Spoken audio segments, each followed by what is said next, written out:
don't blame y'all for responding how you do. You know what I mean?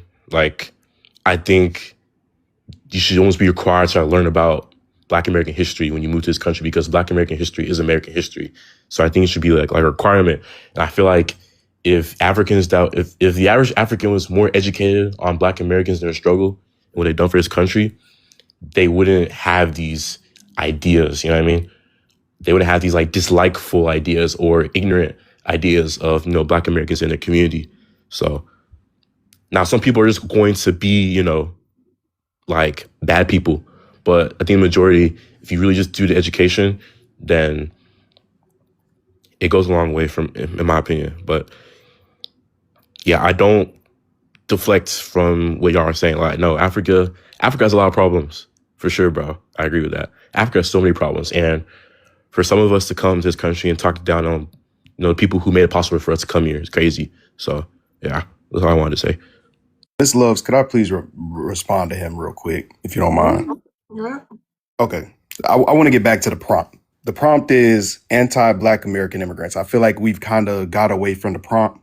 The prompt is not you guys acknowledging our history, because you guys like to do this thing where you acknowledge our history and then everything just goes away. All the sins are washed away. That's not the prompt. The prompt is, why is it that Big Groove, and I'm pretty sure everyone knows who he is, he's super viral. Even if I didn't even watch his stuff, it is what it is, right? Everyone knows this. Ashley Gonzalez was one of the most viral moments. Myron Gaines been out here a long time creating conflict. None of you all have addressed these people.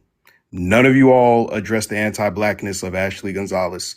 None of you all addressed Big Groove. I've not seen one African talk about Big Groove, who's doing minstrel shows like back in the early 1900s, or what our ancestors had to make a whole Harlem Renaissance movement in order to fix the image of Black people globally.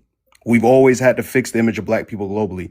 When is it that Africans and Caribbeans and whatever, East Indian, Chinese, I don't care where you're from, all immigrants, when is it that they're going to finally step up? Because y'all keep saying y'all know our history. Y'all fought for us. We wouldn't be here because of y'all. Okay, that's fine and dandy. Thank you so much. Now, when is it that you guys are going to step up to the plate and say, hey, stop that HATE towards that Black American? There are our people. They are our people. We need to make sure that they're protected. We need to make sure they're good. That's what we're saying. Does that make sense, Bo? Yeah, I understand. Like that dialogue is necessary. So I understand what you mean. Answer to that question: when is it that you guys are going to start stepping up to the plate and saying, "Hey, this is not cool, bro"? I'm not the king of Africa, unfortunately, so I can't speak for all those people. That's right there.